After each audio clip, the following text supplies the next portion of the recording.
জয় মা। কৃপাং কুরু মহাদেবী সুতেষু প্রণতেষু চ চরণাশ্রয় দানেন কৃপামুনি নমস্তুতে। স্বামী পূর্ণাত্মানন্দ মহারাজের লেখা চিরন্তনী সারদা নামক গ্রন্থ থেকে আমাদের পাঠ চলছে আমি সীতা। এই প্রবন্ধের চতুর্থ অধ্যায় সীতা ও সারদা রূপান্তর মাত্র, কিন্তু গুণান্তর নয়। এখান থেকে আজ পাঠ শুরু হচ্ছে। আজ প্রথম দিন। শ্রী রামকৃষ্ণ সম্পর্কে পুথিকার লিখেছেন, সেই রাম সেই কৃষ্ণ, রামকৃষ্ণ সাজে, লীলান্তরে রূপান্তর আপনার কাজে। রূপান্তর মাত্র, কিন্তু গুণান্তর নয়। রামকৃষ্ণ মহালীলা তার পরিচয়। রাম থেকে রামকৃষ্ণ, মাঝে কৃষ্ণ, বুদ্ধ ও চৈতন্য।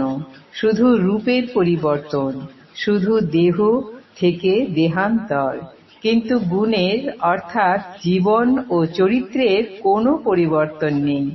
একই ব্যক্তি কখনো নৃপতির ভূমিকায়, কখনো সমর কুশল যোদ্ধার, কখনো সন্ন্যাসীর, কখনো বা নিরক্ষর দরিদ্র পুরোহিতের। যুগের প্রয়োজনে শুধু ভূমিকার পরিবর্তন এবং ভূমিকা অনুযায়ী সজ্জার।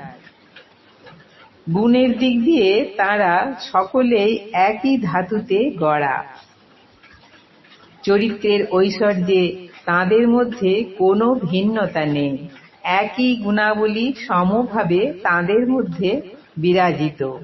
ঐশ্বর্যবানেতে যেন তেন নিরৈশ্বর্যে, ঐশ্বর্যবানেতে যেন তেন নিরৈশ্বর্যে।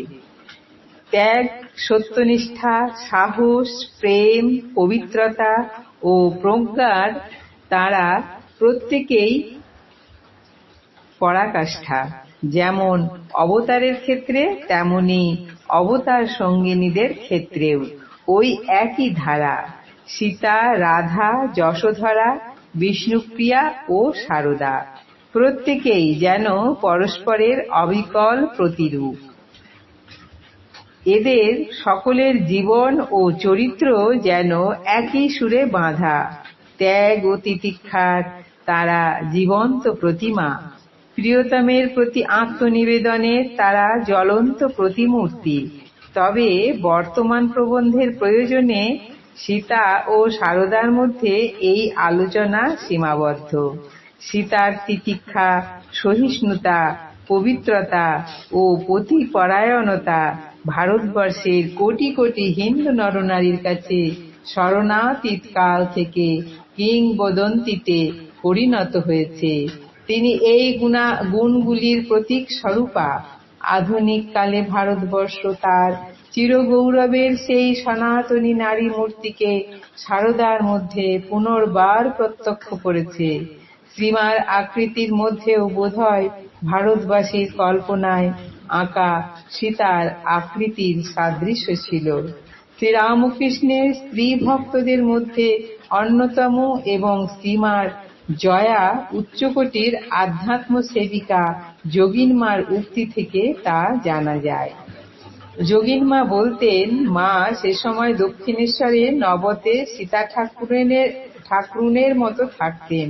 পরনে কস্তা পেরে চওড়া লাল শাড়ি, সিথেই সিঁদুর, কালো ভরাট মাথার চুল প্রায় পা পর্যন্ত গিয়ে ঠেকেছে। গলায় সোনার কণ্ঠিহার, নাকে মস্ত বড় নথ, কানে মাকড়ি, হাতে চুড়ি। যে চুড়ি মথুরাবাবু ঠাকুরকে মধুরভাব সাধনের সময় পরিয়ে দিয়েছিলেন। তাকে দর্শন করে তাঁর কাছে থেকে বড় আনন্দ হতো।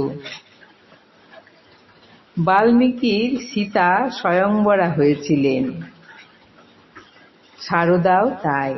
বিবাহ শব্দের তাৎপর্য বোধরহিত ক্ষুদ্র বালিকা সারদা যখন শিহরে হৃদয় মুখোপাধ্যায়ের বাড়িতে, মতান্তরে ওই গ্রামের শান্তিনাথ শিব মন্দির প্রাঙ্গণে এক সঙ্গীতের আসরে অদূরে উপবিষ্ট অপরিচিত যুবক গদাধরকে দুহাত তুলে নিজের পতি হিসাবে নির্দেশ করেছিলেন। তখন সেখানে সমবেতদের মধ্যে কেউ কি জানত যে শিশু সারদা তার জন্মান্তরের পতিকে চিনতে বিন্দুমাত্র ভুল করেনি? আজ এই পর্যন্তই। জননীং শারদাং দেবীং রামকৃষ্ণং জগদ্গুরুং পাদপদ্মে তয়োঃ স্থিত্বা প্রণমামি মুহুর্মুহুঃ। জয় মা।